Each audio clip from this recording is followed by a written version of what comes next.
My first girlfriend left me within just 4 months of our relationship. You want to know why? Just two phone calls changed everything. Let's start from the beginning. When I was in fourth grade, I had my first crush. Let's call her Emily. She was the kind of girl everyone liked, but she never even noticed me. I was just another invisible kid in the background. Then, before I could even dream of getting her attention, my family moved to a different city. Years passed, and I had almost forgotten about her. But in 10th grade, life threw a curveball. Emily's family moved to my city, and by some crazy coincidence, we ended up in the same school again. But this time, she actually noticed me. We started talking, and for the first time, I felt like I had a chance. But here's the thing. I was never the confident type. I was terrified of messing things up. But I never told or expressed to her how I felt. Instead, I made a mistake. I asked her best friend for advice. Let's call her Selena. Selena was friendly, supportive, but also crazy manipulative. That's why she was the best and worst person to ask for help.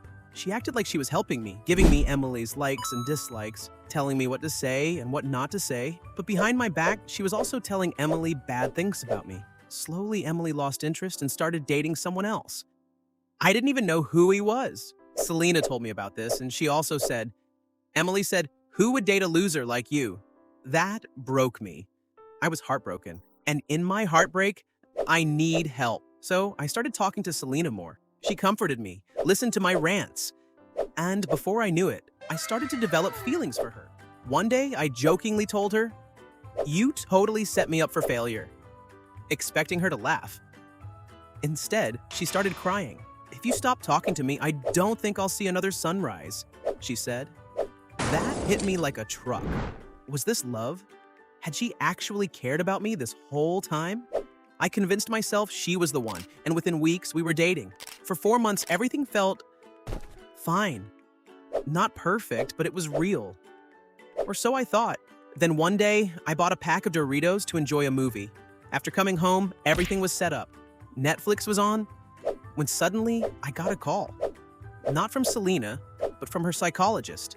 She sees you as an ideal version of love. But she's not in love with you.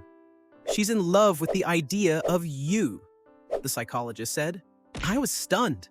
Turns out Selena had been dealing with post-traumatic stress disorder since childhood. She was hallucinating, creating fantasies, and I was part of that fantasy.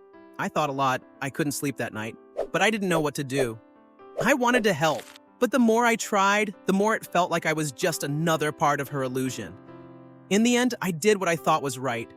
I broke up with her. It was painful, but I believed I was making a sacrifice for her well-being. She deserved real help, not a relationship built on illusions. But the real twist came 5 months later.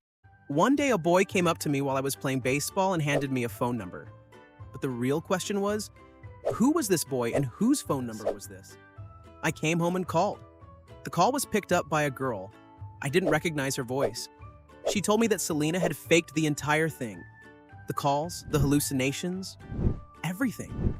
It was all an act to make me break up with her. Why? Because Selena was too shy to break up with me herself. She thought I was too immature and financially weak to have a future with her. But instead of telling me that directly, she staged an entire psychological drama just to make me walk away first. Oh, and here's the ultimate kicker. Emily? I asked the girl, "Who are you?" "And who was that boy?" She said, "He was my brother, and I am Emily's girlfriend." I said, "What? What are you saying?" She calmly replied, "Emily and I are partners." I was shocked, depressed, and happy at the same time because it turned out that Emily was a lesbian the whole time. Yeah, I had spent my entire childhood and teenage years pining after a girl who was never going to like me back. Not because I wasn't good enough, but because I wasn't a girl. Life really does have a sense of humor. My first love story turned out to be the most twisted, messed up experience of my life. It was like a bad teen drama. Except it was real. Was it horrible? Absolutely. Was it funny in hindsight?